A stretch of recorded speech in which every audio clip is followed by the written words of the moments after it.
ici, on a un exemple d'un problème avec le calcul de pourcentage de rendement.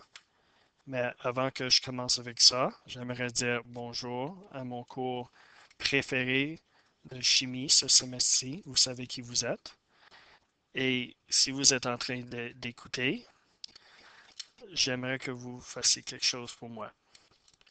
Alors, je veux que vous déposez votre crayon, vous levez sans rien dire, vous venez au tableau, puis vous allez écrire «J'adore la chimie» sur le tableau, puis vous allez retourner à votre place, remettre vos écouteurs comme si rien n'est arrivé. OK? Alors, on va voir qui va faire ça. Alors, le problème. On fait réagir 49 grammes d'acide phosphorique avec 49 grammes d'hydroxyde de potassium selon l'équation chimique suivante. Okay? H3PO4 plus 3 KOH donne 3 phosphates de potassium plus 3 H2O.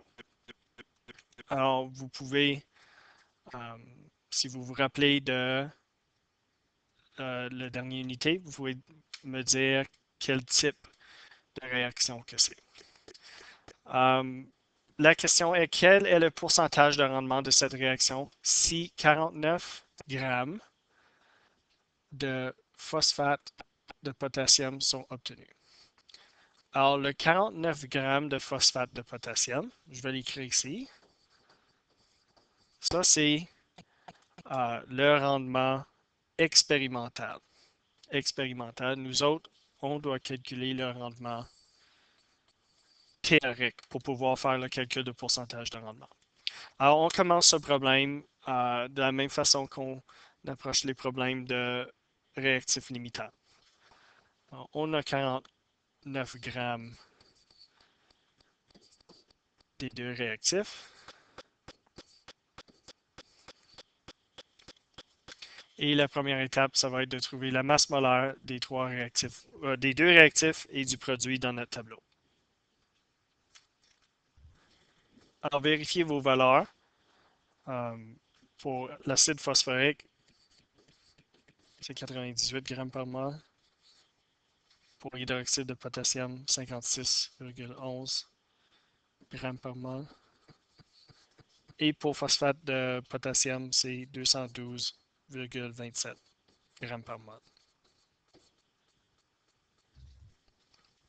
Comme toujours, la prochaine étape va être de trouver le nombre de moles des deux réactifs. Puis qu'on utilise le calcul masse divisé par masse molaire.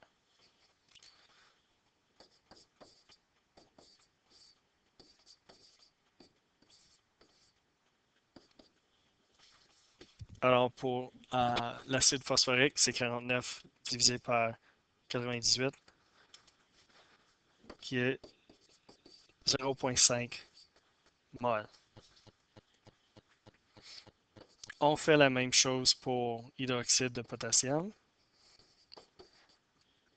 Masse divisé par masse molaire, c'est 49 divisé par 56,11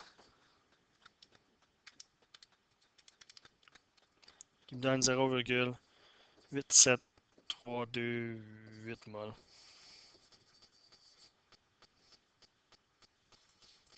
On peut rentrer ces valeurs-là, entrer ces valeurs-là dans le tableau.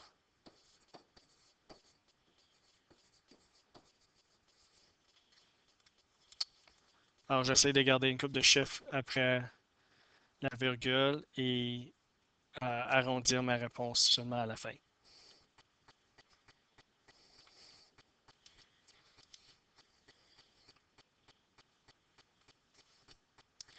Alors, la prochaine étape va être de faire notre rapport, utiliser notre équation chimique pour trouver le nombre de moles de phosphate de potassium qui sont produits. On peut commencer avec l'acide phosphorique.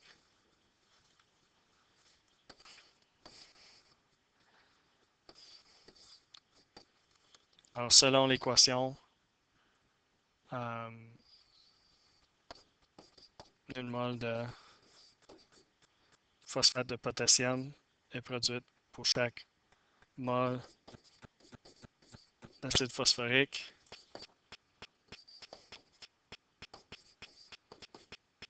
Nous autres, on veut savoir combien de moles de phosphate de potassium sont produites quand il y a 0,5 mol d'acide phosphorique.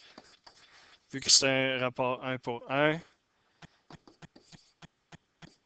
c'est 0,50 mol de K3PO4. On fait la même chose pour l'hydroxyde de potassium. Une mole de phosphate de potassium est produite par chaque 3 moles de KOH. Ça tourne à 0,8738 moles de KOH. Et on veut savoir combien de moles de phosphate de potassium.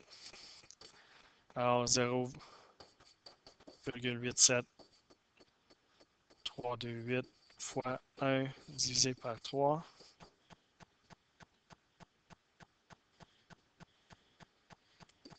J'obtiens 0,2911 moles. Alors, si on compare le nombre de moles produits par 49 grammes d'acide phosphorique, c'est 0,5, et on obtient moins de moles par 49 grammes de KOH. Alors, notre réactif limitant, ici, c'est KOH. Ça veut dire que on produit 0,2911 mol de phosphate de potassium. Et pour trouver le montant en grammes, on prend cette valeur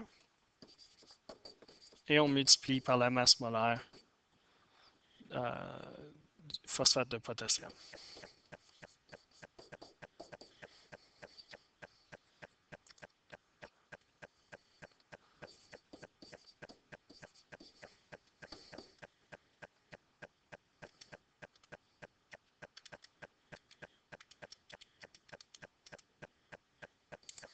Qui fait 61,79 grammes.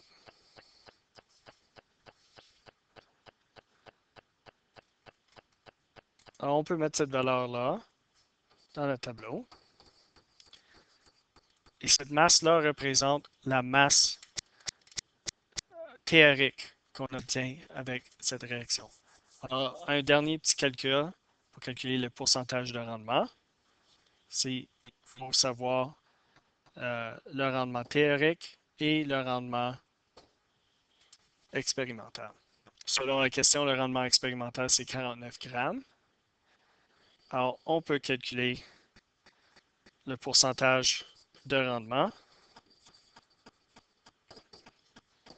C'est